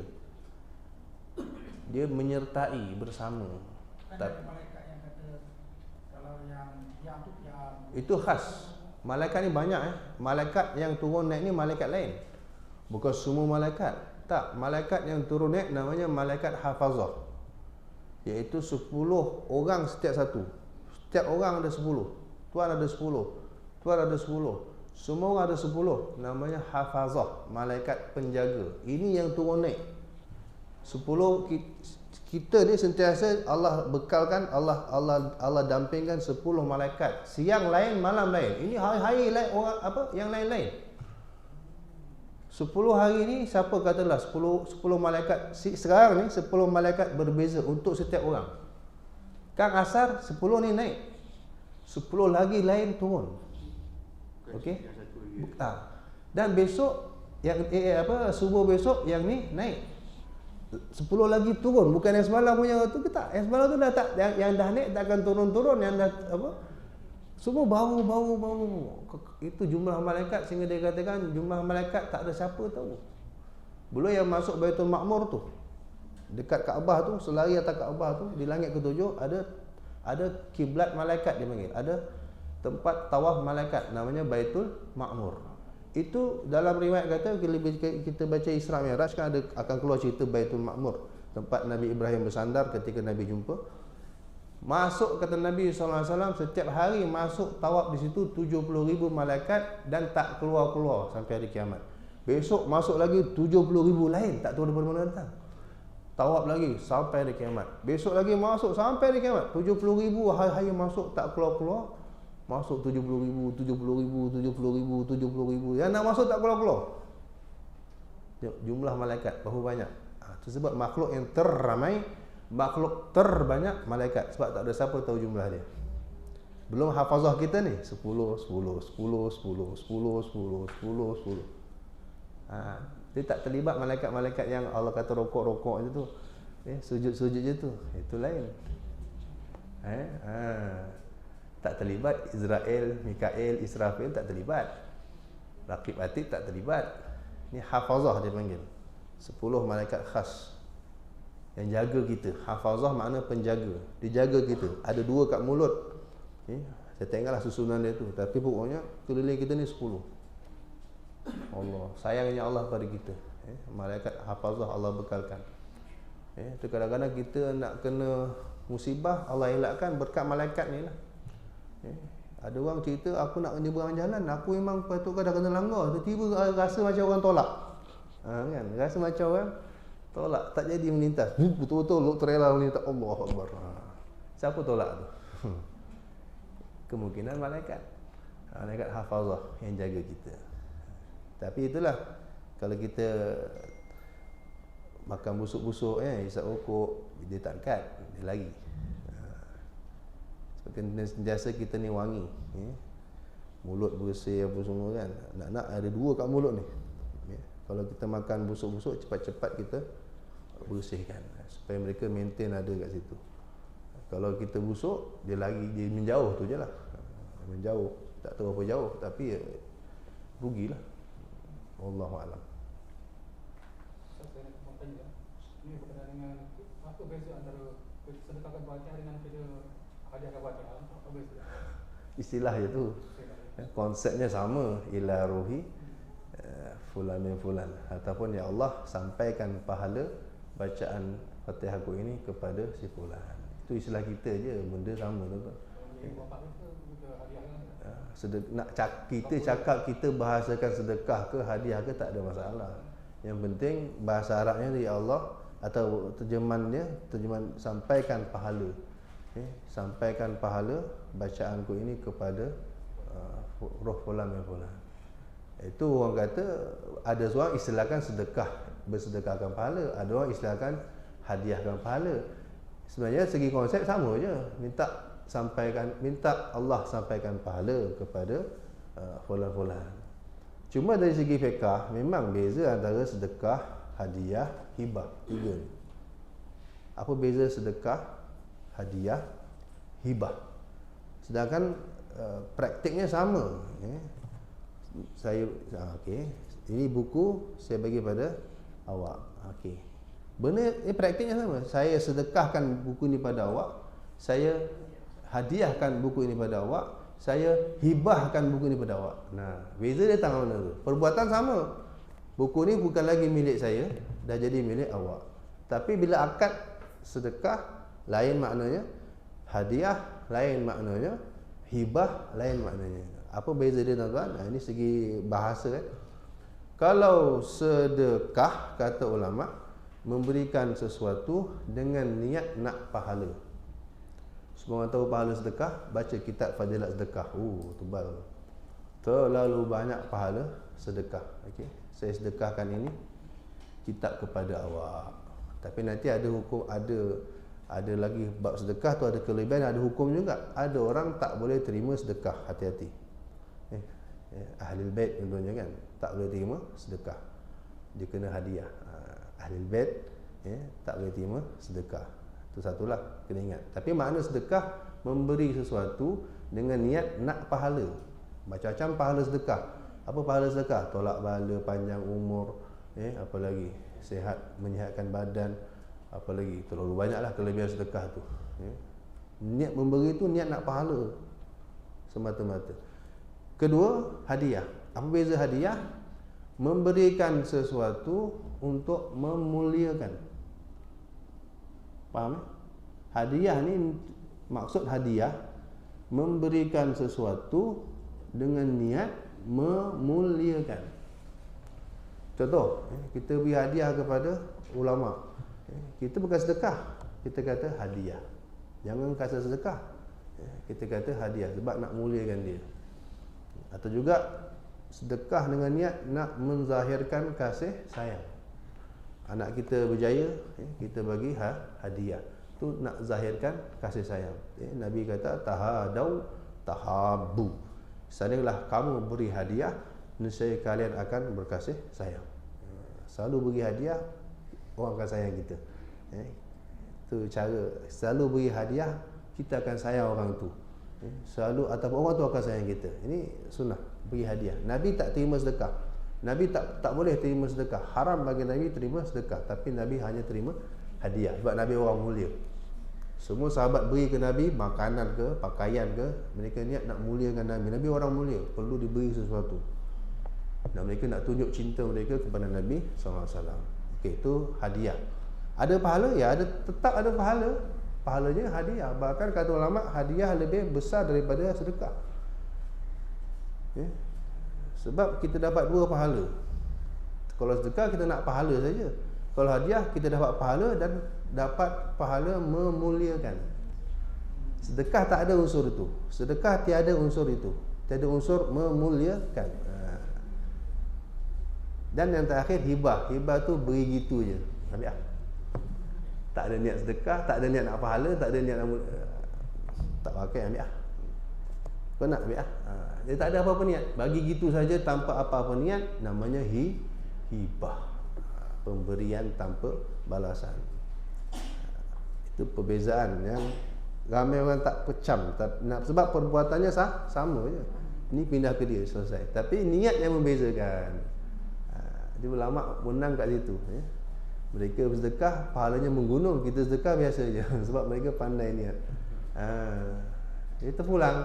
Kalau segi penggunaan awam, sedekah, hadiah samanya. Kau sedekahkan Fatihah, kau hadiahkan Fatihah. Oh, kita pukul rata sama je. Tak. Segi bahasa atau segi syariat ada beza tu. Aku sedekahkan, aku hadiahkan, aku hibahkan. Tu beza. Dengan niat-niat tadi tu. Wallahu a'lam. Jadi terpulang. Kalau macam Quran ni, ada ulama sebut hibah, aku hibahkan pahala. Ada ulama sebut sedekah, semua boleh, tak ada masalah. Pahala terpulang pada kita. Tapi tak syarat dah. Yang penting doa, ya Allah sampaikan pahala bacaanku kepada fulan.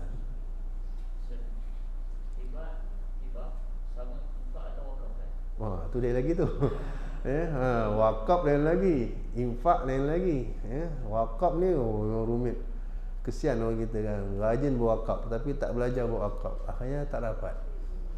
Takut yang nazar tak lepas. Saya ingat nak cerita panjang kan, dah 2 bulan lebih ni. Wakaf ni kita nak cerita panjang. Tapi apa pun saya himbau sebelum nak berwakaf, belajar dulu buat wakaf. Cubalah start mula dengan Google dulu kan. Tentang wakaf, ambil maklumat tentang wakaf. Wakaf ni antara yang paling penting, dia kena lafaz. Dia kena lafaz. Kemudian dia ada syarat-syarat dia, rukun-rukun dia.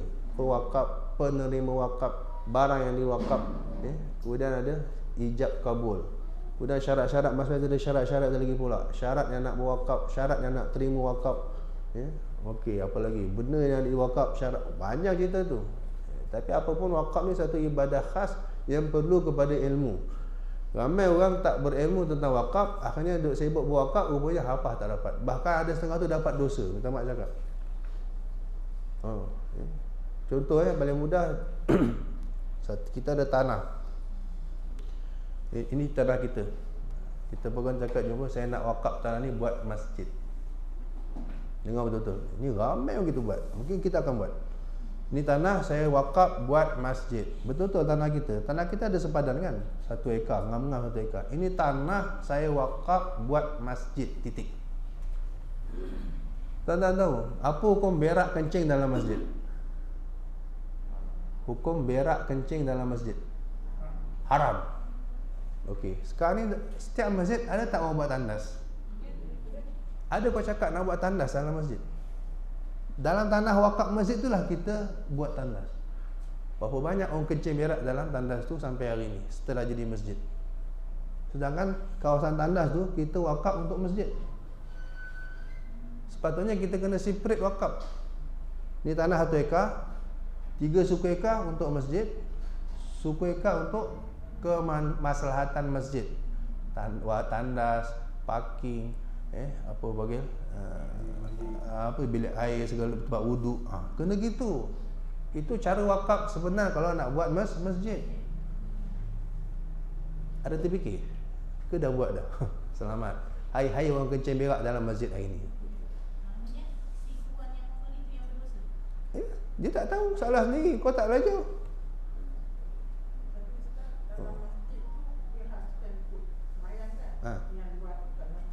Tak, tetap wakaf tapi disebut maslahat masjid. Ini contohnya kawasan ni 1 ekar untuk maslahat masjid. Tandas, wakaf, parking, orang head punya zone untuk duduk kan.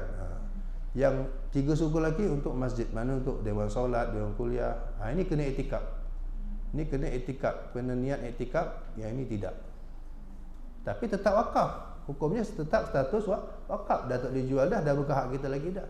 Ini contoh paling mudah yang saya kata orang berwakaf ingat dapat pahala, rupanya hari-hari orang kencing berak dalam masjid hari ini sebab dia.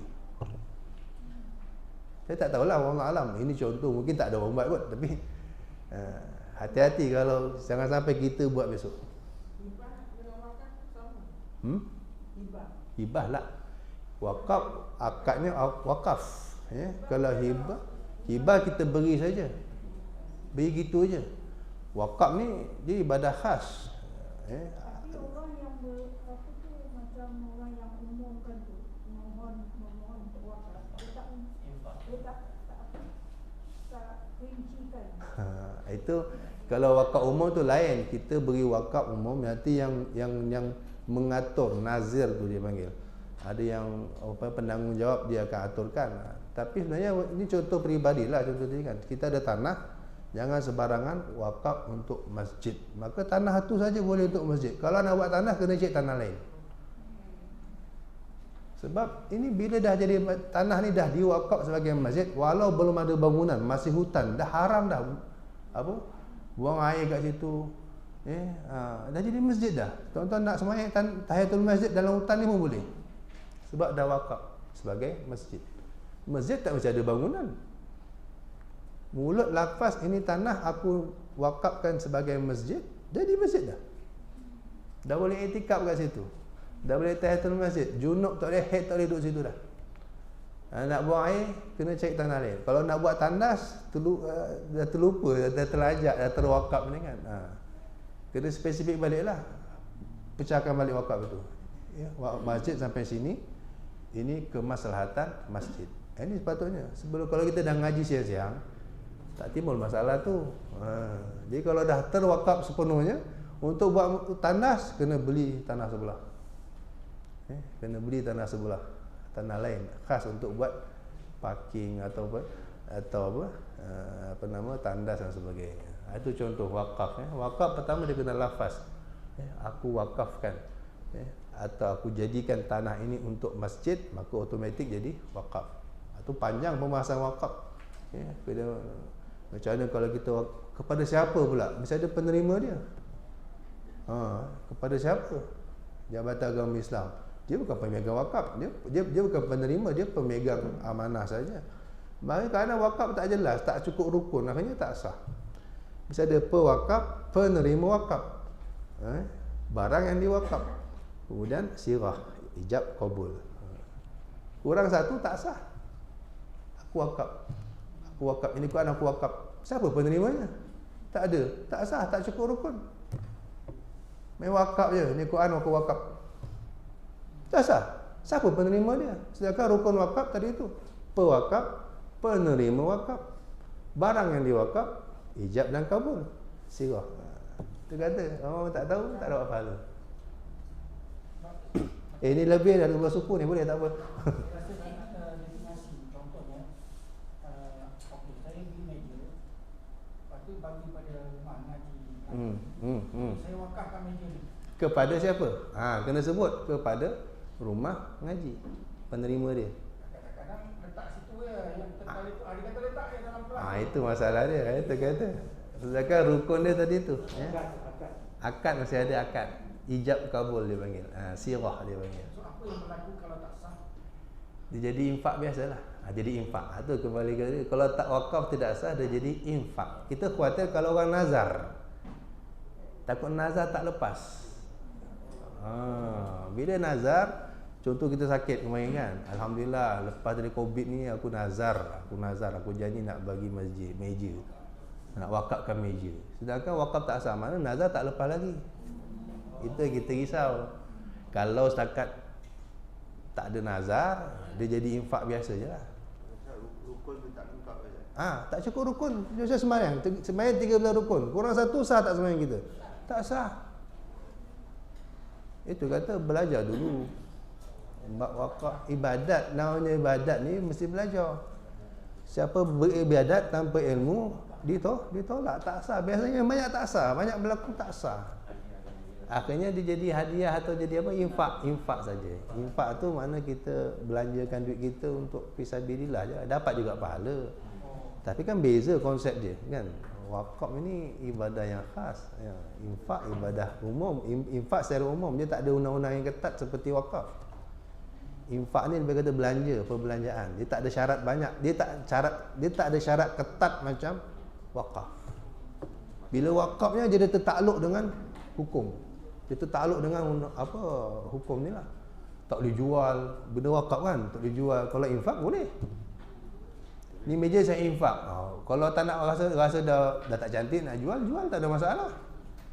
Kalau wakaf dah tak boleh. Mazhab kita benda wakaf dah tak boleh jual lah.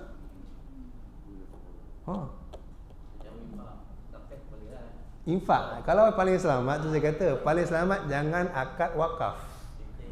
Paling selamat akad infak saja. Saya infakkan, saya belanjakan duit saya ni fisabilillah. Itu tak ada apa-apa syarat. Dia tak ada undang-undang macam wakaf. Bila kata wakaf, kena belajar betul-betul. Ada rukun dia. Penganjur tahu aja. Semua orang, bukan kata tu, semua orang kena belajar. Semua umat Nabi kena belajar.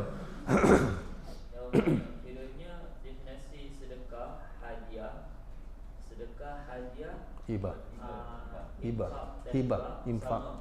Dan wakaf ada kelainan kan? Tak sama, semua beza. Semua tu ada takrif masing-masing kan. Saya dah cerita tadi kan. Sedekah takrif dia tadi sekian.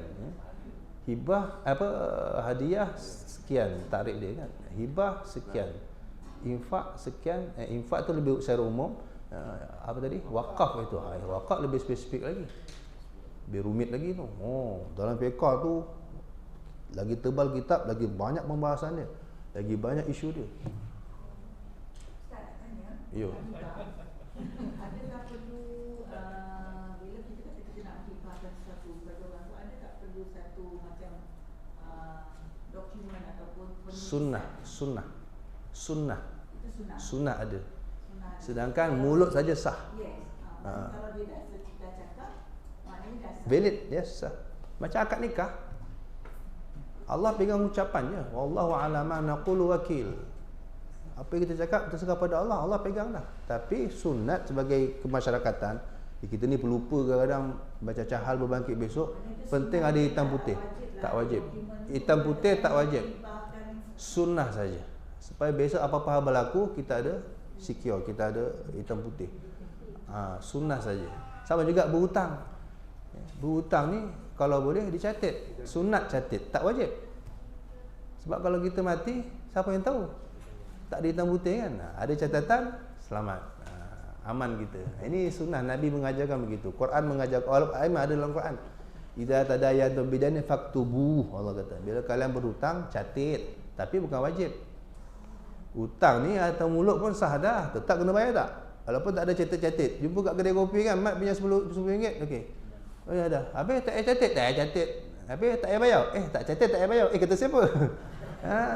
Tak catat, tak ada catatan, tak payah bayar. Kata siapa? Kau dah hutang saksi ramai lagi. Satu kedai kopi nampak contohnya. Tak ada saksi pun tetap kau kena bayar.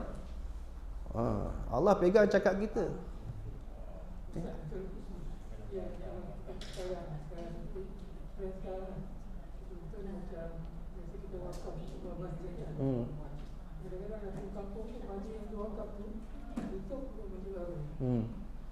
Itu pun isu, itu juga isu. Memindahkan barang wakaf ke tempat lain. Ini isu besar. Ramai orang buat. Ikut kalau tak ada sebab yang mendesak, sebenarnya cerita haram. Tak boleh. Contoh saya wakaf untuk masjid. Tiba-tiba masjid tu pindahkan ke tahfiz contohnya. Saya niat untuk masjid. Kenapa awak pindahkan ke tahfiz? Itu dah pecah amanah. Ini wakaf, saya wakaf untuk masjid tu amanah saya kan. Pihak masjid pegang amanah. Bila dipindah ke tempat lain, dia telah pecah amanah. Haram.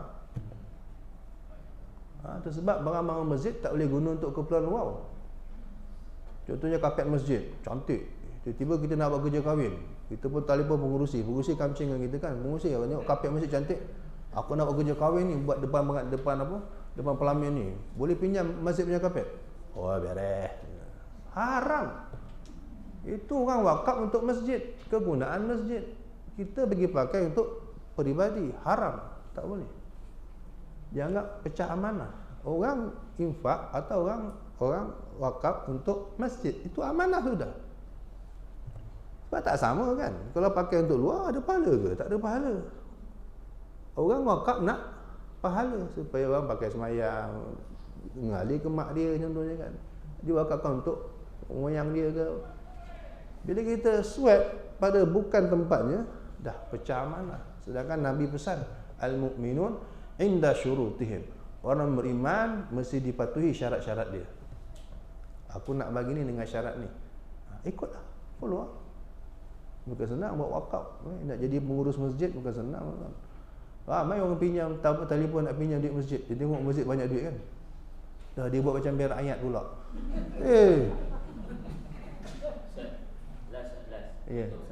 Last. Ini selalu yang berlaku dekat kita punya masyarakat saya. Dia tanya saya, macam mana dengan kalau kita wakaf dalam iklan-iklan, contoh di FB wakaf untuk madrasah, Al-Quran, telaga tersebut, dan lain-lain, adakah sah ibadat tersebut di Saudi saya ketika menunaikan umrah? di Saudi dia wakaf. Dia buat umrah pasal dia orang cakap wakaf usi, wakaf Al-Quran. Di mana wakaf ni? Wakaf di Mekah ke wakaf di mana? Wakaf. Macam tadi lah, kalau cukup rukun-rukunnya sah. Itu saya kata study dulu bab wakaf ni, rukun dia apa. Ya, saya dah sebut ringkas tadi kan. Mesti ada pewakaf, penerima wakaf, barang yang nak diwakaf, ya, sirah, ijab, kabul. Tapi kalau penerima dia umum saja, maknanya Boleh, ada penerima umum. Contohnya saya wakafkan kebun saya untuk semua fakir miskin, boleh? Boleh. Itu tak ada, itu ada pembahasan lain untuk penerima wakaf. contoh tadi yang adik tu cakap tadi kan, kita Untuk masjid. ya, itu. Jumpa pengurus di masjid, jumpa pengurus masjid untuk kita akad. Maknanya terserah pada dia. Serah pada dia, akad kepada dia. Dia sebagai dia pengen wakil, menerimalah. Dia pengurus masjid.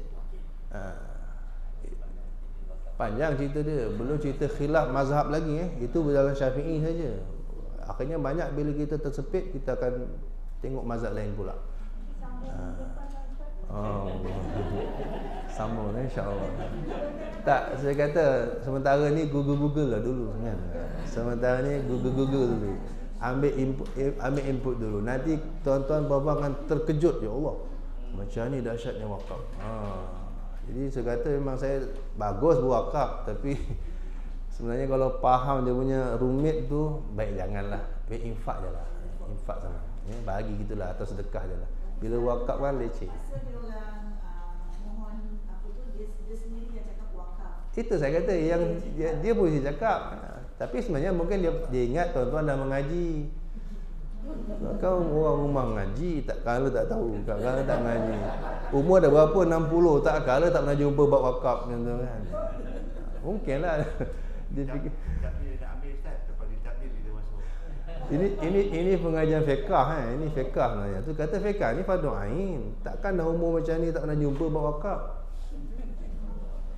Betul tak? Logik tak? Umur segini ni 60 70 tak pernah jumpa ke bab wakaf? Tak pernah dengar ke ustaz-ustaz buka babul wakaf? Arkanul waqfi.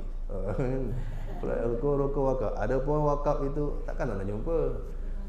Ada sebenarnya tak sampai. Tak kita tu katam, kita katam dulu kan.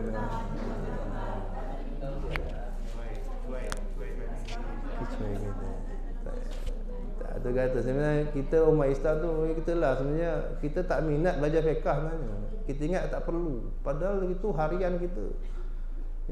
Belum cerita bab-bab lain lagi ni kan. Sewa menyewa pinjam minjam, semua orang duduk rumah sewa sekarang. Dah belajar tak bab sewa?